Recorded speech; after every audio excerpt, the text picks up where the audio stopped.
Hey, this is Amanda Hammett, and this is the Millennial Rockstar Podcast. All right, so today's rock star is Forrest Schultz. Forrest works for a company called EJ, which is a family-owned company that you probably have never heard of. But you definitely have benefited from their products because they create those manhole covers that are so important in city infrastructure, along with a bunch of other things that you definitely need when building a city. So as I mentioned, EJ is a family-owned company, and Forrest actually shares with us a pretty funny story about when he was initially interviewing for his job at EJ and how that family culture that they have permeates through all of their employees and was very pivotal to him taking that role. So tune in and check out what Forrest has to share. Hey there, and welcome to this episode of the Millennial Rockstars Podcast. Today, we have a very special and young rock star. We have Forrest Schultz. Forrest, welcome to the show. Howdy. So, Forrest, you were nominated. I actually spoke at a conference in Houston, and you were nominated by one of the attendees that I was speaking to from your company. And he was like, oh my gosh, I have the perfect person that you need to speak with. And of course, that was you. So tell us a little bit about you, Forrest. Oh, man. Well, I am young, I guess you could say. As far as in my workplace, I think I am the youngest that I've met so far within the company. We went to a sales meeting back in February, and at the time I was 25, and there was like a 10-year margin between me and everyone else. So I was like, oh my gosh, what have I gotten into? Much older people around me. But no, I guess a little bit on the personal side. I'm 26 years old now. I was born in Texas, in East Texas. And since then, I have moved, I think, 13 different times. So wow. I've lived in multiple different states. I've actually lived in Mexico. Mm-hmm. When I graduated high school, my dad got the call to go to Mexico to be a missionary. And I had a choice to make, whether I was going to go to college immediately after high school or whether I was going to go to Mexico and maybe take a year off to do some nonprofit work down there. So I decided to take the plunge and move to Mexico. I didn't speak any Spanish at all. I walked in there like a clueless gringo. But it worked out. Luckily, when we got down there, we were able to connect with some teachers that ended up teaching us Spanish from the most basic, like kindergarten level Spanish. So I learned Spanish. I got to work with some of the most impoverished people that probably in the world. Mm-hmm. I was down there. We worked in doing water filtration systems for them down there. Oh, wow. And believe it or not, I actually traveled with a mariachi group in Mexico because I'm a singer. So that was something I did on the side. Not a lot of people pick that up whenever I did not see that on your LinkedIn profile. No. Yeah. That's what I tell them, hey, no profiling. Listen, everybody can do it. But no, so I had a lot of fun while I was in Mexico. Had a lot of adventures while I was down there. It really opened me up as a person. I was, believe it or not, I was much more of a, I guess you could say, introverted person. Going to Mexico kind of opened me up and to the adventure of life, and so I really enjoyed it. That's awesome. So I kind of made a commitment to myself. I spent a year down there and then came back to Dallas to go to school. And I actually went to music school when I arrived back in Dallas because I wanted to be a music minister in church, which I have been to this day. I'm a worship pastor, and I'm also a youth pastor as well. So I went there, and then I ended up going to Dallas Baptist University, where I got my bachelor's degree in business administration. And I kind of cheated because I got a minor in Spanish, even though I already speak fluent Spanish. I just loved it. I wanted to go back through it again.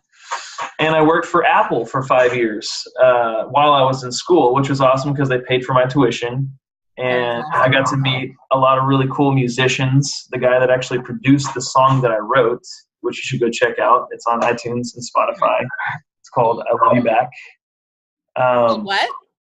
It's called I Love You Back.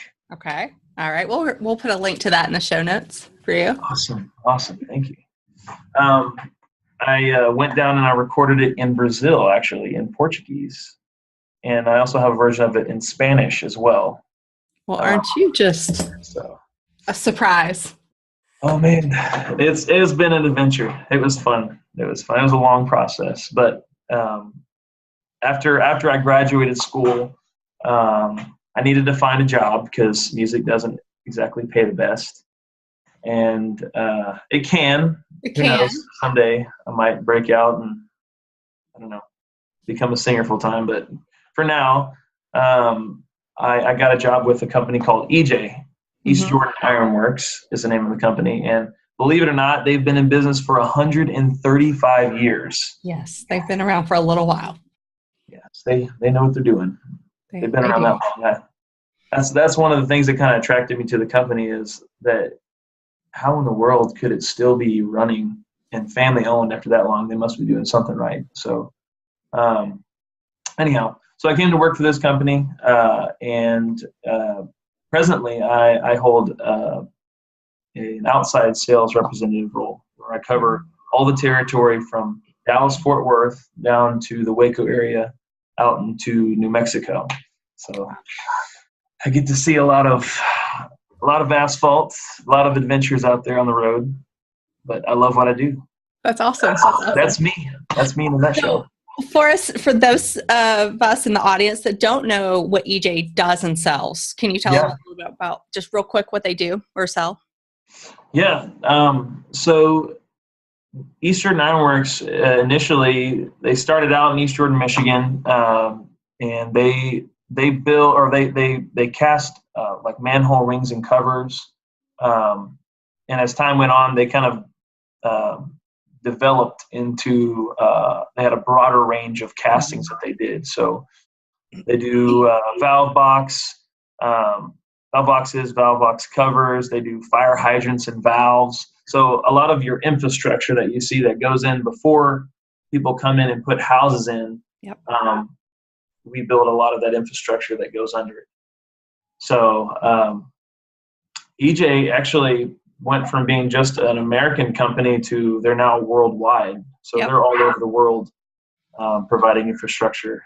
And and one thing is people are always going to need sewer. They're always going to need water. Absolutely. I don't think that's going away anytime soon. Yeah. Absolutely. A lot of job stability in this business. Very good. Very good. So I know that you mentioned earlier that you've only been out of college and with EJ for 2 years? Is that what you said? Almost 2 years? Yes. Okay. Yeah, I graduated in 2016. Okay. So, but despite that, you did have 5 years of work experience at Apple before you graduated from college, which that was, I'm sure, fantastic experience. So I'm sure at this point you've discovered there are probably some things that have worked for you so far in your career. Can you tell us about one of those things that's worked for you? Yes. When I was working at Apple, there was always like this, there were two different types of people that I worked with there. And there were those that saw the position as kind of being like a monotonous, I come in every day and I'm the guy that fixes phones and gets yelled at. And there's the other type that comes in and it's like, dang, you don't know who you're going to meet today or what's going to happen. I mean, this guy came in one time with a computer and it had a bullet hole in it and somebody had shot a hole through it. And I'm like, what? Can you explain that? Like, how did that happen?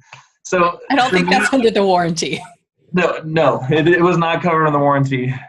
Neither was the one that had, there was a snake inside of a computer once. It was dead. I don't need to hear that. Yeah. That one wasn't covered either. But I think the one thing that's really helped me in my career has been to see every day as an adventure and a learning opportunity. And it's taken away from what could become a monotonous job situation, which ultimately can become really toxic. Yeah. A lot of my millennial friends fall into that mistake. And I don't want to speak too soon about this unless you're going to ask a question later on about this. But I was actually just mentoring a guy who's close to me who is working kind of a job that's not really one that you would be, it's a valet job. And he's like, man, I don't have any experience to try and get into this next position. And I told him, I was like, man, every job that you could have is a gateway to another job at some point. It's a learning opportunity. And it's all about how you perceive your job and how you're gaining experience and how you perceive what you're learning about your job. Because you're going to interact with people. Yep. And that's one of the most crucial aspects of getting a job and developing in a job at anywhere, anything. So that's one thing that's really worked well for me. That's really good. I think that that's a really good outlook to see on things, because you're right. Every job has its times where it's can be a little monotonous, and you wonder, what is this really doing for me? But to look at it as a learning opportunity, absolutely. When I go and look at my career, I'm a little further down the career path than you are. But when I go back and I look at all my experiences from day one to today, it's been amazing to see the past 3, 4, 5 years how everything from the first day has kind of magically collided into this career I now have. So, it is what it is. It's a learning experience. That's a great way to look at it. All right. So with that, having that learning experience, I would imagine that you've also discovered a few things that have not worked for you. Oh yeah. So tell us just one of those. I mean, okay, so on the same note of what we just talked about, there's a flip side. I think that there is a subjective monotony, and I think there is an objective monotony. Okay. I think there's like certain types of people that just like don't fit in a particular job because I could not be an accountant.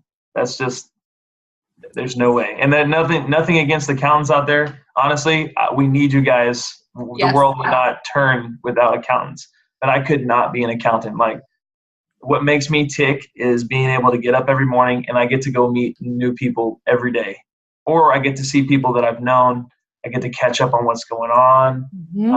And that could seem daunting to some people. Some people are like, wow, you go and you meet new people every single day and you have to go in and you have to get products specified and you have to go, work deals out and show some prices. And that's kind of intimidating. For me, it's an adventure and I love that stuff. But for me, it's really hard for me to be confined to like a desk and be sitting down and just answering emails and answering phone calls. So the challenge for me is like there is a subjective monotony. I could probably find some sort of adventure out of that because I had to do that for 6 to 7 months beforehand. And I'll talk about that in a little bit. Okay. I don't want to jump ahead of the gun. One thing that I've talked to a lot of millennials about that I mentor, because there's actually a couple of them that I mentor at this point, coming out of college and getting a job is sometimes you have to suffer the monotony in order to move to the next step. Yes. It's tough, but you're not going to get your dream job out of the box. It doesn't happen all the time. Sometimes it can happen. Sometimes people get it. That's the exception, though. It's not the rule. Very much so. Very much so. Or you could be like my girlfriend, who she's a photographer and she's very successful now, but it didn't happen overnight. No. And she works for herself. Like she had to build her business. She had to build her brand, and it's taken her about a year, but now she's got it rolling. But it took a lot of sacrifice. Yeah. And in my case, I had to go up and live in Oklahoma for 6 to 7 months in a place I didn't know, with people that I didn't know. And to be honest with you, like, it wasn't my favorite place to live. There wasn't really anything to do. There was no like nightlife. There was no mariachi band to travel with. Exactly. No money. No, there weren't any Spanish speaking people there. I felt away from home. But so the challenge for me was like balancing that, like, okay, I got to make this sacrifice to come up here and do this, but with the next step in mind. Yes. So thinking like, this is just a stepping stone to where I want to be. Ultimately, this is what I want to do. That's good. And keeping that perspective. I like that. I like that you kept that objective in mind. This is what I have to do now to get to where I want to be. So how did you recognize that, okay, you were asked to move to Oklahoma and be there for how long were you there? I was there for 8 months. Okay, so you were moved to Oklahoma for 8 months. You didn't love it, but you did it every single day, and you proved to the higher ups or whoever you had to prove yourself to that you could make it, and then eventually come home or come back to Texas anyway. Absolutely. It was a challenge. It was a challenge. And I want to add this, I know this is probably not important. In my interview heading up there to take the position, my car broke down like 15 minutes away from the interview. Like my car committed suicide completely on my way up there. And so I was like, is this a sign? Like, is this the right thing to do? But it was. And one of the things that I knew is my boss actually came and he picked me up there and he took me back to the interview. He's like, don't worry about it. It's not a problem. I need a clarification point here. So you called in before your interview. Yes. As an unemployed, you're unemployed at this point, correct? Unemployed, yes. And you call them and you say, hey, I'm on my way, but my car broke down. How far were you from the office? I was probably about 15 minutes away. It wasn't too far down the road, but. And they came and got you. Yes, they did. They did. I was thinking of mine like, well, this is a likely story. He's 15 minutes away from the interview, says it's broken down. Of course he is. Did he offer or did you ask him to go? I'm just very curious how this came about. I didn't ask him. They said, hey, it was actually the branch manager. It wasn't even the lady who was interviewing me at first. The branch manager himself came and picked me up at my car. So that's amazing. That is not a usual circumstance. I will say that. Yeah, no.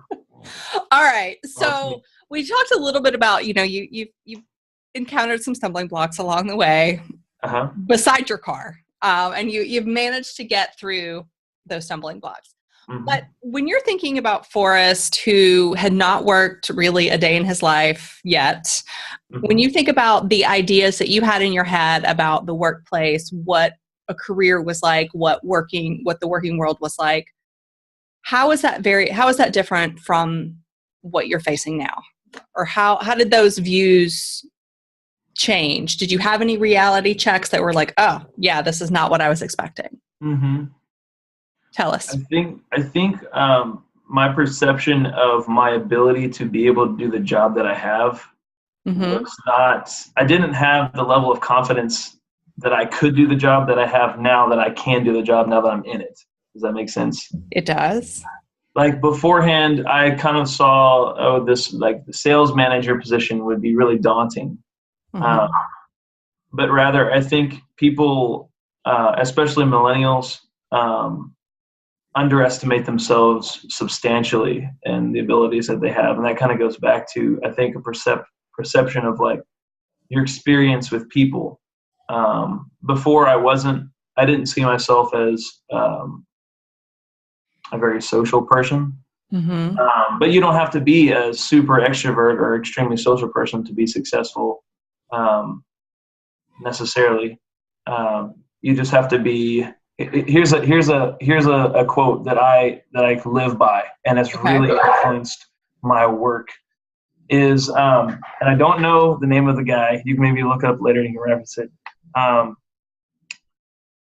There is no such thing as an interesting person or thing. There only exists an uninterested person. Really? I've never heard that. I will look that up, though. That's very good. It's awesome. It really changes your perspective. And it's caused me to, on a daily basis, not necessarily see myself as having to be fully the best person that could be in the job at that very moment, but always being in a state of how can I learn? How can I soak up knowledge? How can I improve myself in the position that I'm at now? And then ultimately be able to pass that on to the next person that may be coming in next. Cool. So for me, it's understanding, hey, I may not have all the answers, but I can definitely find out and I can definitely learn to the best of my ability. And I think that's one of the biggest things that employers want to know is that you are the type of person that's going to be like a sponge and you're going to be soaking up and actually learning and not just a conduit for stuff to pass through. Mm-hmm. So, absolutely. I would agree with that wholeheartedly. So tell us a little bit about, I mean, you mentioned already the branch manager at EJ right now in the whole interview debacle. But is there anything that your company has in its culture or in your specific office that is a perk or a benefit or just part of the culture that really keeps you engaged and wanting to do a good job? There's a lot at my job that really creates almost like a family environment within the team. Okay. I know a lot of companies are scared of that. Like, ooh, okay, we can't get too close because if we're like family, then, it might be a conflict of interest. What's really cool about my team is that we're not on an individual commission basis. It's a team commission basis. And we're broken up into like different territories. So like I cover South Dallas down to Waco, out to New Mexico. Two of the other salesmen cover the northern part. And we have a technical salesman who kind of helps all of us out whenever we need to go into like engineering firms and present for like civil engineering firms or present to city engineers or city managers. Right. So we all just work together as a team and it just flows. Like there's no competition between any of us on the team. We talk on a regular basis and like we share what's going on. Like it's one of those things like that I feel when I worked at Apple, well, it wasn't necessarily Apple. I just think it's a millennial thing. We like to text a lot more. And I'm okay with that. Like, it's a great, fast way to communicate. But one thing that like, I have learned is the art of having a good phone conversation with these guys. Yes. And they're all 20 years older than me. Everybody on my team is, and I'm not kidding, is 20 years older than me. And they know how to have good phone conversations. Right. And so, I think a lot of people that I know nowadays are kind of like, why don't you just text me? Like, why do you have to call me? It is a lot of value that happens in having a good phone conversation. So we stay very well connected. That's a perk that I think I have is I feel like I have like so much trust built up between my team because we talk on a regular basis and it's so lighthearted. There's no pressure. Like, well, what have you been doing today? Like you've been accomplishing something. You're a salesman. You probably slept in today till 11 today or so that's a perk I think for me. Another perk is, we get tuition reimbursement, which is awesome. They provide us with a truck, a brand new one every year. Obviously it belongs to the company, but we get to drive it around. They pay for your gas, pay for your food. So there's, as far as the being taken care of as an employee, I feel like it's a great, great position to be in. That's awesome. That's awesome. I can definitely tell that there is definitely a spin towards family just from the story about the interview and the branch manager coming to get you. I was trying to think when you were telling that story, I had a similar situation happen on my way to an interview when I was young, fresh out of college. And it was not the same end results. Let's just say that.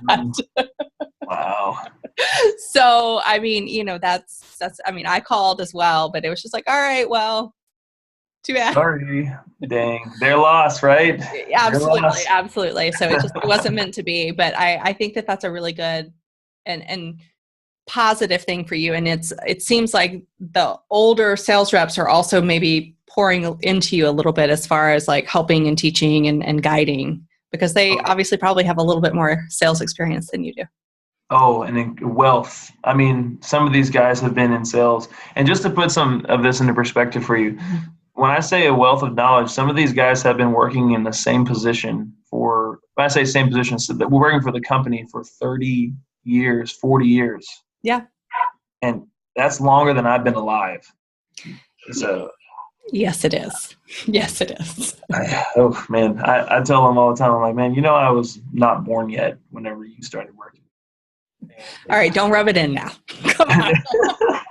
But I respect the knowledge a lot. And that's one of the things I would say this to millennials, my fellow millennials.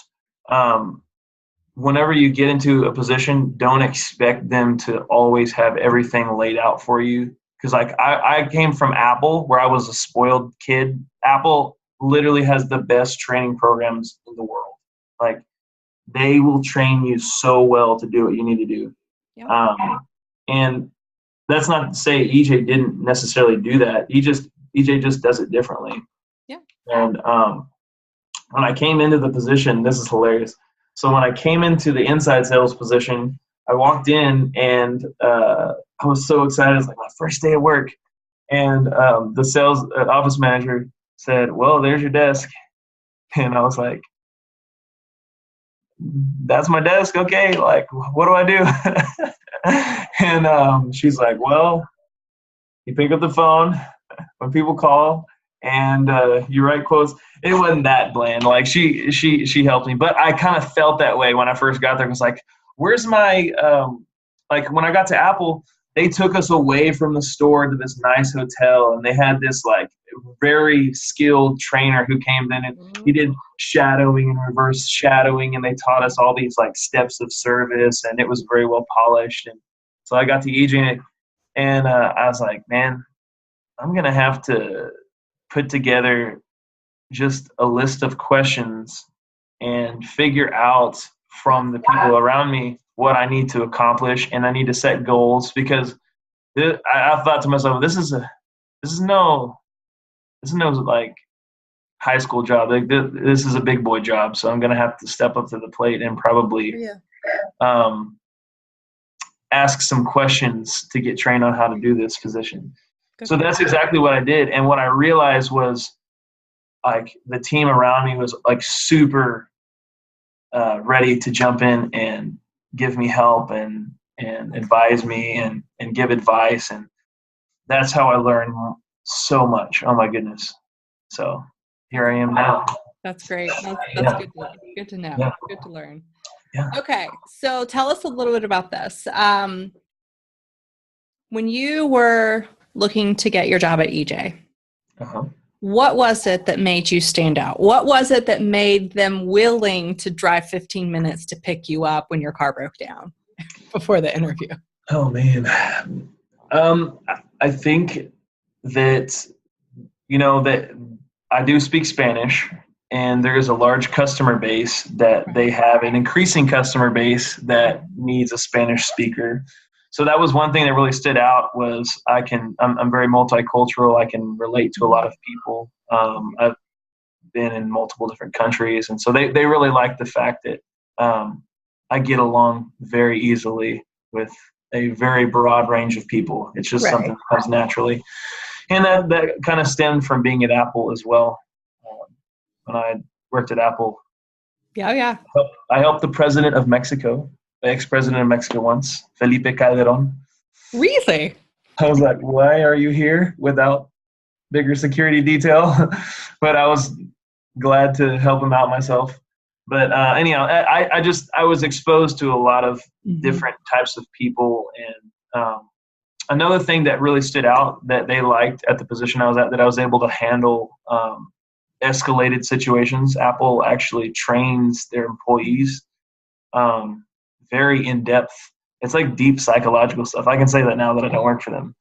But they teach you what's called the Apple steps of service. So I'm gonna try and get this.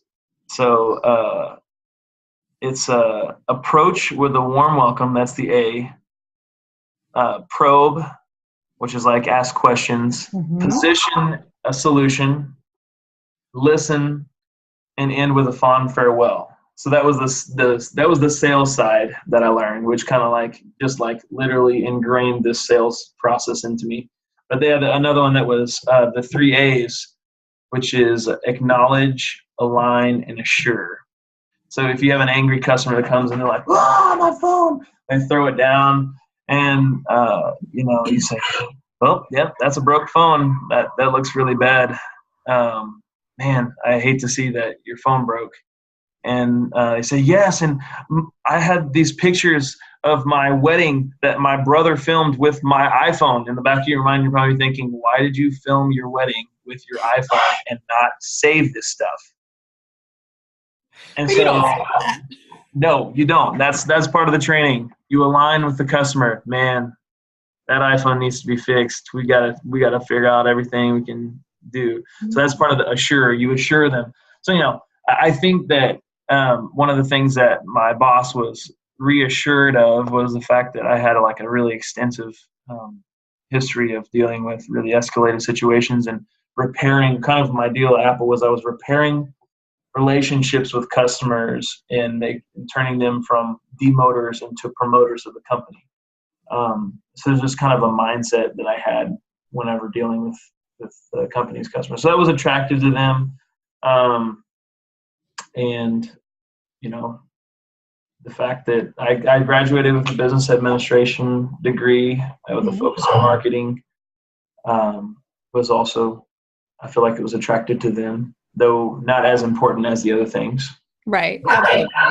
Yeah. I think especially doing what you do, I think it's important to have that skill of being able to assure people and understand where they're coming from. Because city planners, bless them, not always the easiest people to deal with. And they should not be, but no, they can be very moody sometimes. You got to be careful. A lot of things riding on their shoulders. A lot of things are riding on those shoulders. So I get it. So is there anything that you wish companies knew about hiring younger employees? Is there anything you wish that they would do better? I wish that companies would dig deeper into searching for more meaningful leadership experiences that millennials have had. Give me an example. So, for example, I think that a lot of companies base like salaries and pay based off of your. Well, it may be not as many nowadays, but I have seen a couple, and I have friends that have had a couple that they get their pay based off of their education, or that's what is kind of their ticket to getting in the door to certain places, rather than a company taking time to really ask specific honed questions related to leadership experiences and areas where this person might be a champion leader that could be a huge asset to the team that they have. I'll give you an example. There's a guy that I work with that is one of the top salesmen in this company is a global company, and he's one of the top salesmen. The guy never graduated college, and he actually started working in the foundry as in one of the finishing crew, like grinding the castings. Really? And he is one of the greatest people persons that I know, as far as like relating with customers and generating new sales, being able to get specifications with cities. Phenomenal guy. His name is Larry Stinson. I got to give him a shout out. He's the guy that's trained me to do what I do. But the guy never got a bachelor's degree, and actually part of the requirements for my job, not knocking EJ at all, I love them, they did a great job, is that you have a bachelor's degree. But they made an exception for him, and thank goodness that they did, because he's one of the best in the company. So all right, I like that. I can get behind that. I can stand behind that. I think that's awesome, especially now that college is expensive to get through. Exactly. I think that's definitely increasingly a problem. I talk to a lot of people nowadays that are, some very intelligent people. Like my girlfriend, for example, I'll give you an example with her. She's very smart, but she just didn't have the money to pay for the school that she was going to, and so she just decided to start her own business. Yeah. And now she's making almost as much money as I have, or as I'm making right now, doing her own thing. Yep. So I don't know. No, I get it. I also mentor a lot of millennials, younger millennials, and I have one young lady that I've mentored for, I don't know, maybe 5 years now, off and on. And she is getting her bachelor's degree because her family thinks that education is very important, but she's paying for everything herself. And it's taken her 7 years.